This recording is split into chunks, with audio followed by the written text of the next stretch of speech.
Déstabilisant, juste comme on aime. Antoine Robitaille est avec nous. Antoine, bonjour. Salut, mon déstabilisant préféré. Ouais. Alors, Jean Boulet, il s'est fâché finalement, là. Ben, la question que je me pose, c'est est-ce qu'il a gagné son pari encore? On dirait qu'il a gagné à moitié. Parce que il y a plusieurs syndicats à la STM, hein. Moi, je ne savais pas, mais j'ai appris qu'il y en avait 6. Mhm. Et là, il y en avait 2 qui avaient des grèves qui faisaient, au fond, la grève. Il y en avait un qui avait un mandat là, pour les 15 et 16, puis ça se maintient. C'est les chauffeurs et les opérateurs de métro. Et ceux de l'entretien, eux autres, ils ont décidé de suspendre la grève. Et donc, il y a du service, d'après ce que je comprends, à Montréal. Je ne sais pas si tu as vérifié. Vous C'est avez sûrement censé des nouvelles reprendre, là. là-dessus. Ouais, Ouais. non, c'est censé reprendre graduellement. On va voir. Alors, il a déposé ce matin un projet de loi, le projet de loi numéro 8, qui est très simple. Il y a 2 articles, là. Ça devance la mise la mise en vigueur de la loi qu'on nomme la loi visant à considérer davantage les besoins de la population en cas de grève ou de lockout, qui a été adoptée le, le 30 mai. Là, à l'article 13, on prévoyait que c'était le 30 novembre. Puis, tu vois, à l'article 2 du projet de loi qui a été déposé ce matin, là, c'est écrit le projet de loi entre en vigueur puis là, c'est indiqué la date de la sanction de la présente loi. Alors, on ne sait pas encore quand est-ce que ça va être sanctionné, mais tu sais, ça pourrait bien aller en bâillon, cette affaire-là. Bâillon, je dis bien bâillon, Hmm. parce que Québec solidaire veut rien savoir là, de participer à l'adoption rapide de ce projet de loi-là. L'adoption 1, 2, 3, comme je t'expliquais hier, quand on fait une adoption rapide, tous les députés, sans exception à l'Assemblée nationale, ont un veto. Hein? Ils peuvent s'opposer. Donc, Maïté Blanchette-Vézina, qui est une nouvelle députée indépendante, aurait pu dire non, je ne suis pas d'accord. Amir Kadir avait fait ça avec un projet de loi sur le centre Vidéotron dans le temps, je ne sais pas si tu te souviens. Donc, Québec solidaire s'est expliqué ce matin. Eux autres, ils disent ça prend un règlement négocié. C'est de la faute du ministre si on a des grèves. C'est ça qu'ils ont dit ce matin. Ça, c'est particulier, ça. Oui, La faute parce du qu'il met ministre. pas assez, ouais, la CAQ ne met pas assez d'argent dans le transport en commun. Il devrait aller piger dans le fond vert. Non, mais c'est parce que on parle pas de transport en commun, on parle des syndicats. Puis les syndicats ont des revendications pour leurs membres, puis ils disent que leurs membres ne gagnent pas assez cher, puis ont peur de la privatisation de certains services. Ça n'a rien à voir avec le financement de la STM. Ces syndicats-là sont très bien payés. Là. On les a vus, les conditions de travail. C'est pas de l'esclavage, là. On peut entendre François Legault qui est assez vindicatif ce matin en Chambre à l'égard de Québec solidaire. Maintenant, Madame la Présidente, c'est quand même incroyable. Québec solidaire a le choix entre appuyer les travailleurs qui ont de la misère à se rendre au travail à Montréal ou le lobby des syndicats. Ils ont le choix.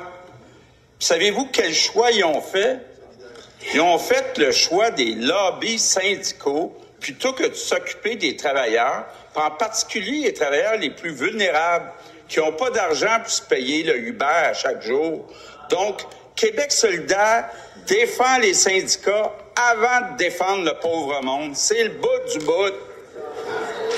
Donc, c'était un échange où Mme Gazal, justement, essayait de faire comprendre ou de faire admettre au premier ministre que son gouvernement n'avait pas investi assez dans les services de transport en commun, avait investi dans ce qui, oui, certes, dans Le REM. les briques et les infrastructures, le mot que je cherchais.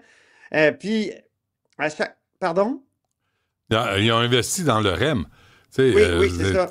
Puis le REM prend une part du budget alloué au transport en commun qui fait mal à la STM. Mais la STM a mal géré le budget auquel ils ont accès.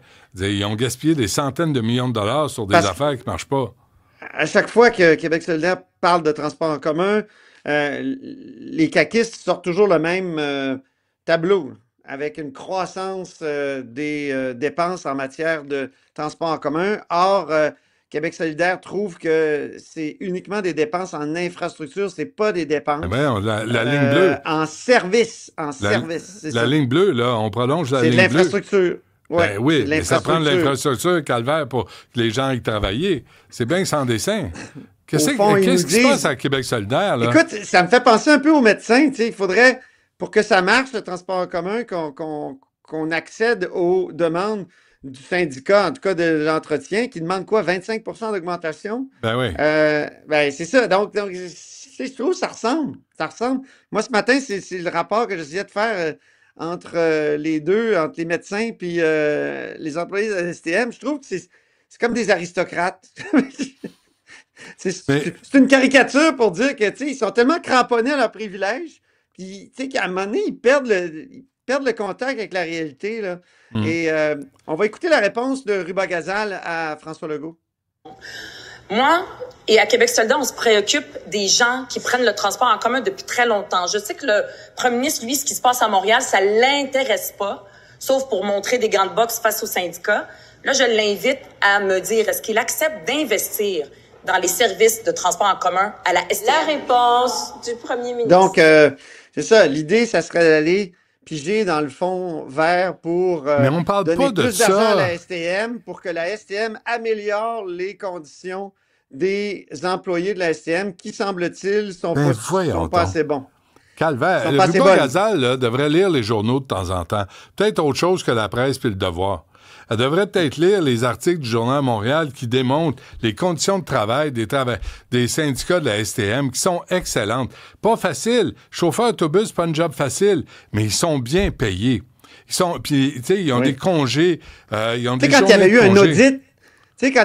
audit, des transports, du transport en commun au Québec, là, Ouais. c'est ça que les comptables avaient eu Ben comme oui, ils conclusion. sont très bien Et, payés. Mon Dieu, c'est Ouais. quand même des emplois assez bien payés par rapport Là, au commun parce des que mortels. faut dire aux gens là, que les employés de soutien, d'entretien à la STM, ils font pas la grève pour que le gouvernement augmente le financement de la STM. Ils font la grève pour avoir une augmentation de salaire puis de contrer la privatisation de certains services. Fait que peut-être que Québec solidaire et Ruba Gazal devraient faire leur devoir avant de prendre la parole à l'Assemblée nationale. Ils sont ridicules. Il y a une chose qu'ils disent constamment, et Ruba Gazal, c'est Ruba Gazal qui dit ça tout le temps. Nous, on prend le transport en commun, dit-elle, Ruba Gazal. On peut voir, Ouais. elle me l'a même montré sa carte opus lors d'une conférence de presse récemment. On peut voir, j'ai envoyé le lien, voilà. Ah, elle est fière. Elle a montré sa carte opus, elle a dit, Est-ce que c'est hey, la Jean sienne? Boulet, ça c'est une carte opus.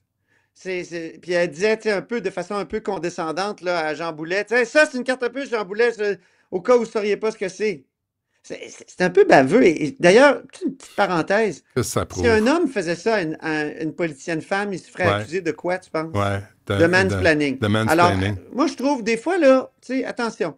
Surtout que, T'as j'ai posé la raison. question, est-ce que Mme Gazal prend le transport en commun? Ben non! Elle a un chauffeur.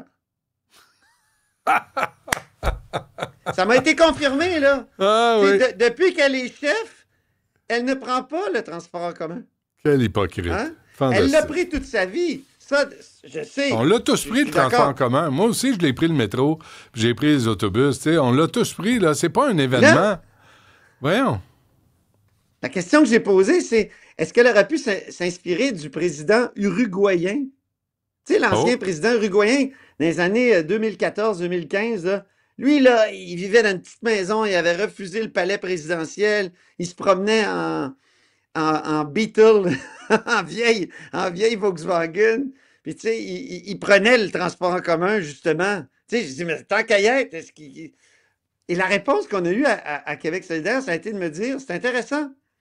Il y a René Lévesque qui avait fait ça. Et qu'est-ce qui est arrivé? Un soir, il a pris sa voiture, Ben oui. il est rentré il y a eu un chez lui, accident. il a tué quelqu'un. Ouais. Donc, c'est pour ça qu'ils ont des chauffeurs. Je comprends. Mais quand elle nous dit et elle nous montre sa carte opus, ben, je suis pas sûr qu'il y a des points sur sa carte opus. En tout cas, elle il ne doit pas avoir tu Activé. sais, un truc Ouais. mensuel. Ouais, de toute façon.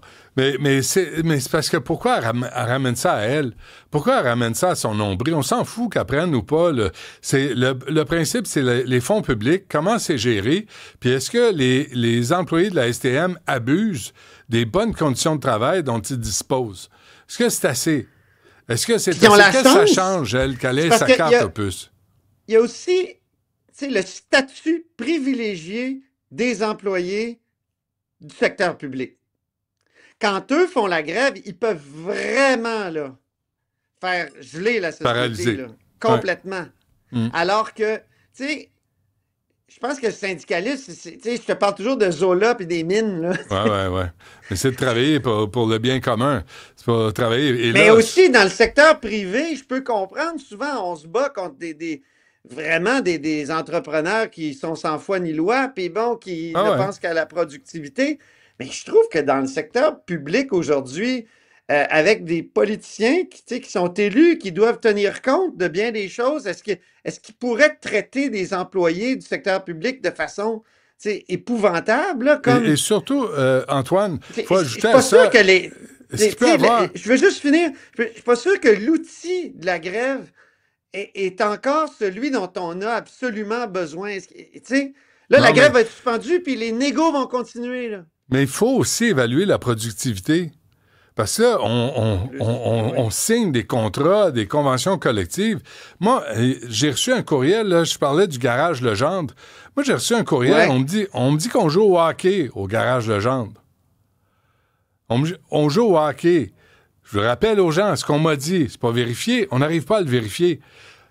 Une inspection d'un camion, c'est entre 50 et 60 jours, ce qu'on m'a dit. Est-ce que c'est vrai? Moi, je veux le vérifier, je veux le confirmer.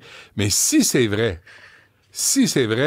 là, il faut s'asseoir puis parler dans le nez des syndicats, puis surtout des plus vieux aux syndicats qui écœurent les nouveaux qui arrivent, puis pour leur dire « Hey, lève le pied, travaille pas trop fort. » L'école bleue, c'est pareil, là. Tous les syndicats de Matamor, on a ça. Faudrait y voir. Un petit mot sur les sondages, Benoît? Oui, vas-y. Parce que François Legault a réagi. Là, j'aimerais qu'on entende sa réaction ce matin au sondage dévastateur. Là, il y a 61% des Québécois qui veulent qu'il s'en aille. Oui.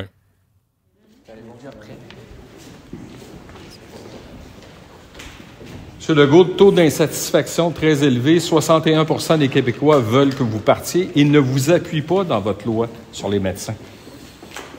C'est difficile de faire des changements. Il y a une grande résistance aux changements. Il y a des lobbies très puissants qui s'opposent à nos changements.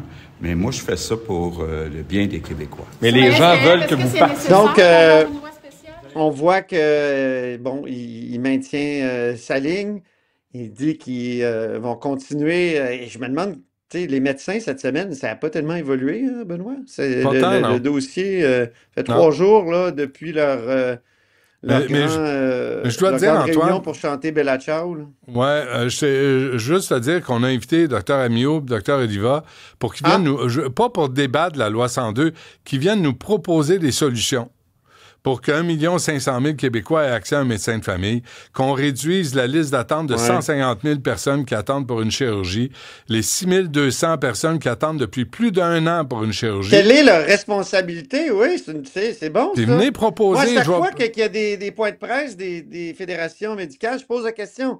Quelle est votre part de responsabilité dans le fait que ça fait 25 ans qu'on essaie de réformer le système de santé, puis jamais on a les services promis par les politiciens qui sont nos porte-voix, au fond, tu sais. Venez nous dire ce que vous voulez. A promis, ce qu'il promettait, c'est qu'il y a bien des Québécois qui voulaient ça. Alors, quelle est leur part de responsabilité? Écoute, ils répondent toujours comme s'il n'y en avait pas. Nous, ils nous répondent. Ils ont une part de responsabilité. Oui, nous, ils nous répondent pas pantoute. Docteur Amio, je lui ai parlé à bâton rompu en couloir. Puis là, ils sont toujours bien occupés. Ils se font faire des mèches, ils se font masser les pieds. Je ne sais pas ce qui se passe.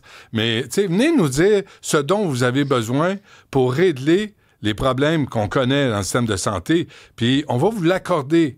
Puis on vous donne 3 ans pour raccommoder tout le système. Il me semble qu'au lieu de se battre avec les médecins, on devrait collaborer avec eux autres, là. C'est toi, ce matin, qui rappelait qu'on a eu des gouvernements de médecins. Ben oui. Ça a donné quoi? On est toujours là. Toujours le même problème. Fait que c'est ça. Alors, Bref. en Chambre, tout à l'heure, Ouais. on sent que le caucus voulait faire une démonstration de force pour François Legault. Dès qu'il a commencé à répondre à sa première question, dès qu'il s'est levé, en fait, avant qu'il réponde, on a assisté vraiment là, à un élan de solidarité. Ils se sont mis à applaudir, mais c'est interdit maintenant d'applaudir à la période des questions. Donc, la présidente de la Chambre a carrément suspendu les travaux. Et les péquistes, d'ailleurs, ont crié chou, chou, chou quand les autres criaient. C'est un peu enfantin. Ah boy, ça avance. Ça nous aide. Bon, parfait. On se reparle demain, Antoine. Merci. Sans faute! Ouais, oui.